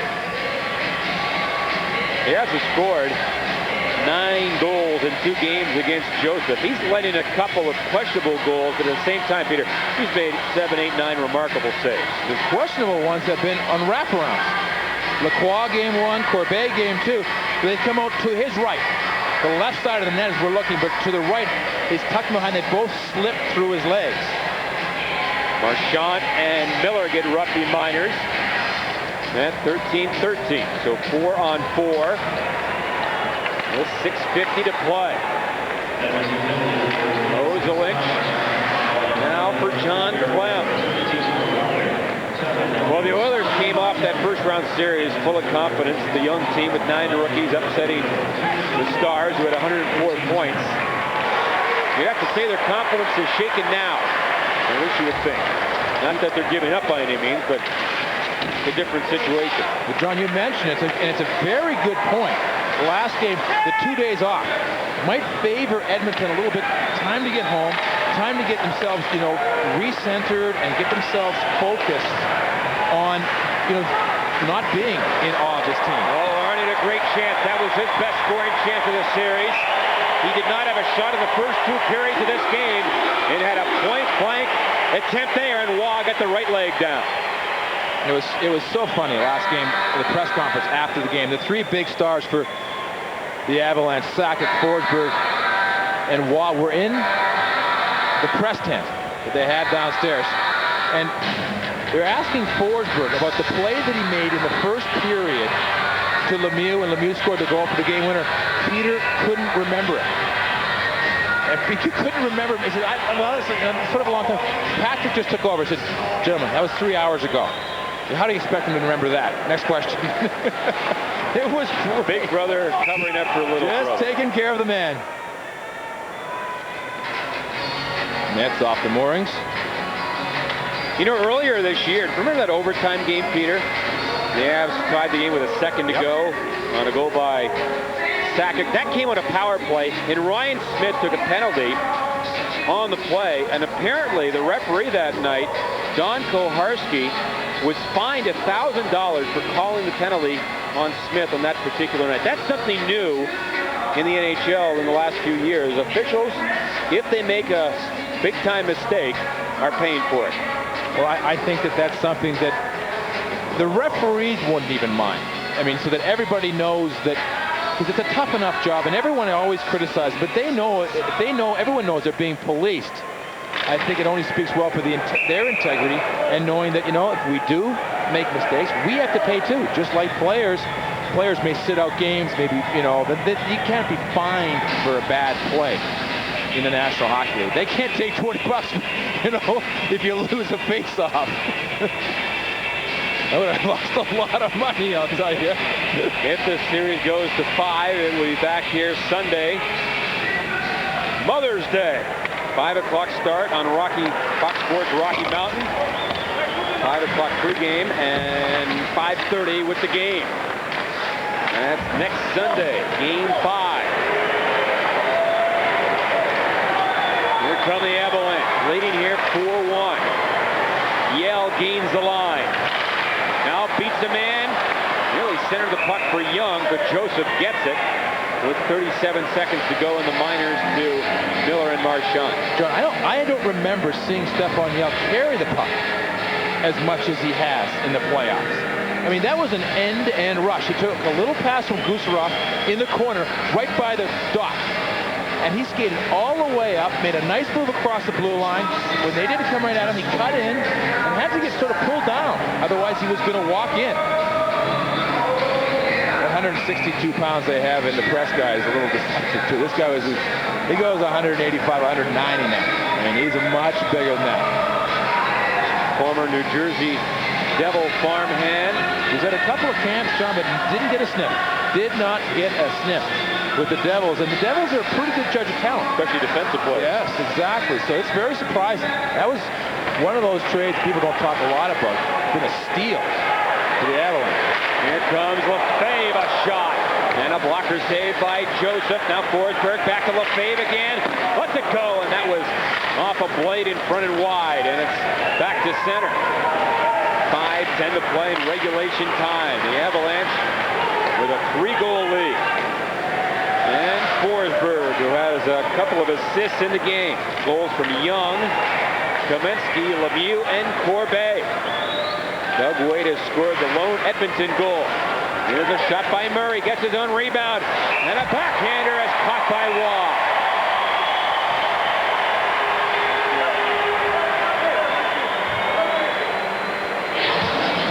Perhaps Murray showing some frustration after that save. 4-1. You see the Edmonton Oilers bench. Obviously, the altitude can have a physical effect on athletes. It also can have a psychological effect. Edmonton asked for and received before Game 1 and Game 2 an oxygen tank. Most teams don't ask for that when they come in here. Let's go to John and Peter. 4:35 left in the third period. Didn't you have a oxygen tank on the bench one night when you were playing here? We had an oxygen. It was one of those little balls with just the oxygen mask. And one of the players was, really gasping for air. And the trainer gave it to him, and the player went, "Oh, man, I feel better. This is great. You got to get more of this." And I look at the trainer and goes, "Really? It's been empty for 3 years." So that's the psychological part. He thought, I'm getting some pure oxygen, and he wasn't getting anything. That's right down by the dress, but where the Edmonton Oilers or any visiting clubs walk right in. They know right off the bat. There's the oxygen tank right there. I really haven't seen anybody going to it for the Edmonton Oilers. Again, a lot of teams come here and figure, well, after a day or two, we'll get accustomed to the altitude. But Peter, you think it's the opposite? I'm not a big believer that you can be here for 1, 3, 4, 5 days and it's going to change. It takes a while to get used to it. And remember, the thing that I always think people kind of forget, John, is that world-class athletes go to Colorado Springs to the Olympic Training Center because of the altitude. Well, the Avalanche have been training now in this altitude for the last 2 years. The other club may feel the effects, but the Avalanche are just being that much better, in that much better shape because of the fact they've been practicing here. And Mark Crawford, he is an absolute stickler for conditioning. That is the one thing. The two things he talks about, Mark Crawford, are conditioning and habits. You've got good work habits, and you're in shape. And Mark Crawford will not talk to you all season as far as getting on your back. You do those two things. Skip Allen is the strength and conditioning coach of the Avalanche, and Skip told me a few weeks ago that, he's worked with a lot of teams over the years, a lot of football teams, and he said Mark Crawford is one of the coaches, one of the few coaches that really comes to him almost daily and says, how about this guy? Is he working hard? He really pays attention to that area. I mean, he studied it. He knows what VO2 max, which I haven't got a clue. All I ever knew was mine was awful. He knows what it means to a player. And he knows the effects that it has. I mean, today, for example, John, when the game started, it was 78 degrees, a hot, hot day. The players are going to lose a lot of water weight, and if you're not in good shape, when you get dehydrated, the first thing you lose is those little moves and making the simple, sharp plays. And you start logging the puck up the boards and not being able to be as sharp as you want to. 3:39 to play. 4-1, the Avs in control. Despite getting outshot 38-24 in the hockey game. And that's what Edmonton will take into Game 3, is the fact that they've had 70 shots now against Patrick Waugh in the 2 games. They just haven't been able to finish. Here's Holbeck. Kamensky. Joe Hulbig was behind the defense but couldn't get a shot. And the Avs turn it the other way. Denmark nearly squirted up the middle. But now Brian Muir rolls one to the Avs line. An Oiler player is in the zone, so Lindgren has to give it up. And Kamensky with another goal in this game. And he'll kill some time. That's about 4 pirouettes he's done. And, forehand, backhand, come get me. I'm over here. No, I'm over there. Terrific, terrific talent. And another icing call here. And we get a whistle. Of course, the Oilers in their history, they're in their 18th year. They won 5 cups, but have never won a series when down 2-0. It's the first time in 5 years. They missed for 4 consecutive years. This is their 39th playoff series. John, you know what their record is? 30-8 in playoff series. I mean, they were unbelievable through the 80s. That club they put together with the skill and talent. There's the guys in the league now from that clubs in 84, 85. They're still having tremendous impact on the entire league. Messier, Gretzky, we had Fuhr in St. Louis. Kevin Lowe was badly missed by Edmonton. He's not playing these games because he's got a broken foot. I mean, all those guys, Curry, Coffey, were on that one team. You can make an argument that they were the greatest team ever. And I think certainly the greatest offensive team in the history of the game. I mean, they just scare you to death, shift after shift. And there's a penalty called against the Avalanche. Bookberger on the delayed call. Joseph goes off. Now back for Smith, the extra man. The return feed to Smith. A quick shot. Oh, good save there by Waugh. Rebound at Tchaikovsky. And it pinballs toward Waugh. And he'll hold on. Well, a minute 57 to go. Edmonton hasn't quit.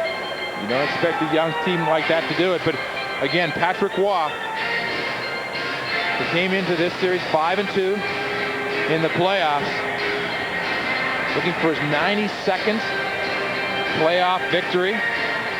He's past the 8,900 minute mark. As far as minutes played, those are both records along with 144 games. I mean, it just goes on and on for Patrick Waugh, who, in talking to people around the league, this remark first came from Craig Billington, and I didn't even think about it at the time. Waugh's now been around for a good long time. He may just be coming into his prime now. And I've asked other people who know Patrick Waugh and said that they've never seen him at a better spot in his career as far as making the save, focused, and just, really on top of his game. He's just 31. Yeah. People like Fuhr and Moog are playing 35, 36, 37. He made a big comment about how well Andy Moog was at the All-Star game and, was playing so well. He said, hey, that gives me 6 more years in this league. And there's an offside with 1:29 to play in the third. Edmonton is the only Canadian team left, so there's a lot of Canadian. We've got French-Canadian TV. We've got Hockey Night in Canada here today. They did a doubleheader. They picked up the Devil Ranger game first. Now they picked up this one. When we get back to Edmonton, it's be interesting to see how this club handles the pressure.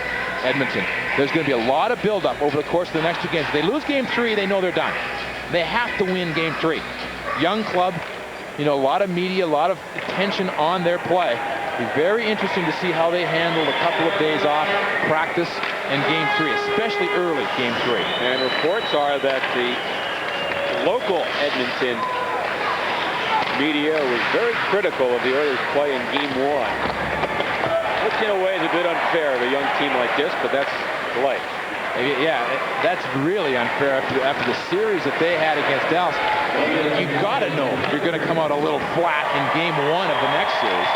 A minute to go. Good glove save there by Waugh on Waite. 50 seconds to go here. Edmonton on a power play. They're 0 for 3 in the game. 0 for 7 in the series. In front again. Waugh, the pad save on Kovalenko. And the Avalanche carry it back to center. Here's Gusarov. Knocked off his stick by Smith. And Waugh well out of the goal.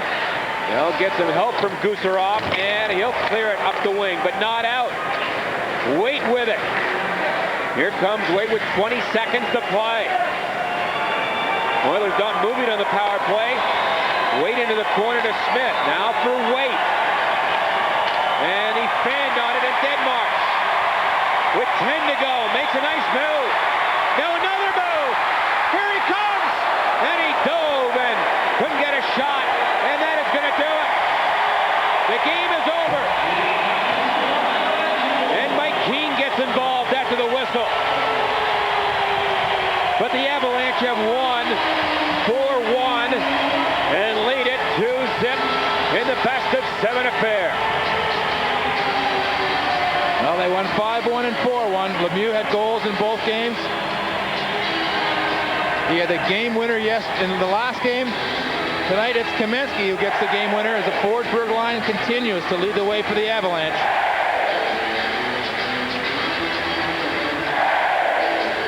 Tonight's Discover card, payback, playback. Well, the Avalanche needed the big play at the right time.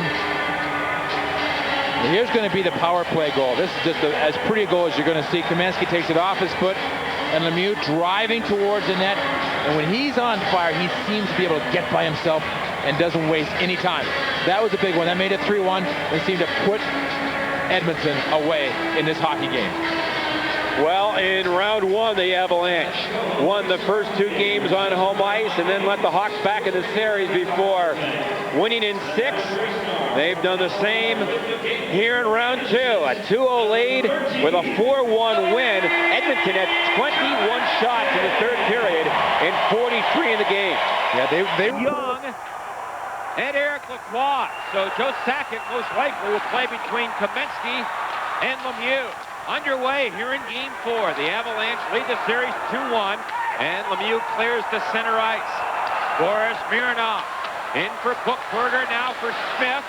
That top line of Smith, Buchberger, and Jason Arnott. Back of the goal. Grabbed by Arnott. Big traffic jam in behind the net. Smith trying to center, and Sakic shoots it away, not out. Richardson a drive. Rebound to Smith. To Richardson. Now Mironov a fire from the point, and that glass went wide. Now Smith in behind the goal. Pinch rod, and no one was home. And the Avalanche get the puck to center. Lemieux doesn't get it deep. And now it comes to Miller. great opening shift for the Edmonton Oilers. Their big line starting out strong here again tonight. They accounted for all 4 goals last game against the Avalanche. Now Andrei Kovalenko, number 51.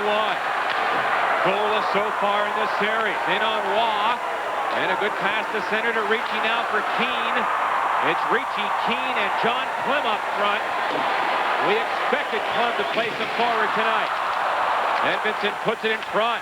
And knocked away by Keane. And he'll take cover back of his goal. And Lefebvre scoops it down the ice. One of the reasons why Clem is up front. Yell is out of the lineup. The Avalanche will have to have somebody in that first unit with Keane to kill penalties. Clem has done that before. Well, tonight's injury report is provided by Centura Health, Colorado's most trusted community hospitals, working together to make Colorado healthier. Well, Roop and Jones remain out. Jones, of course, hurt in Game 6 in Chicago with that knee. Hurt last game, both in the third period, about the same time, about a third of the way through the third period. Forsberg and Yell, concussion and knee. For the Edmonton Oilers, Marshman, Kamen, both remain out. And again, injuries making it a very, very interesting game. And an interesting coaching assignment for Mark Crawford tonight. No score, 1:40 gone, first period. As the Avs work it to Young. Now ahead to Denmark with some speed. Oh, ridden hard to the boards by McGillis. What a hit. And Mariusz Cherkovsky will backhand it to the Avs line. Ozelich on defense with Eric Messier, his first playoff action. And it's tipped to center ice by Lacroix. Both Isero and Messier, who are in the lineup today because of injuries, are playing in their first ever playoff game. The only healthy scratch for the Avalanche is Joseph Marha, who was recalled from Hershey. And Drew Bannister flips it up the wing for Mike Greer. Reportedly, Greer has a very sore ankle as he'll ice it here, but foot goes back and they wave off icing at the last second. Now Smith and Sakic battle in the corner. In comes the captain, Buchberger. What a series he's had. 4 points, 3 goals. Buchberger trying to center, but Sakic is there, and now Adam Foote ahead. Here's a 2-on-2 break. Kamensky goes outside on Bannister, trying to cut back inside. And a good job by Bannister, kept in by Foote. Drive, rebound, Kamensky scores! Kamensky and the Avalanche take a 1-0 lead. Big goal in this hockey game, John. We can't emphasize enough how excited this city was about this game tonight.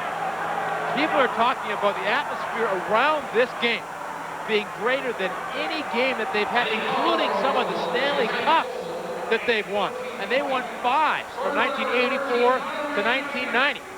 And there's been more excitement for this young club, and it is just a hootenanny before tonight's game. So this brings everybody down and gives the Avalanche that all-important first goal. And again, Kamensky and Bannister had a battle all the way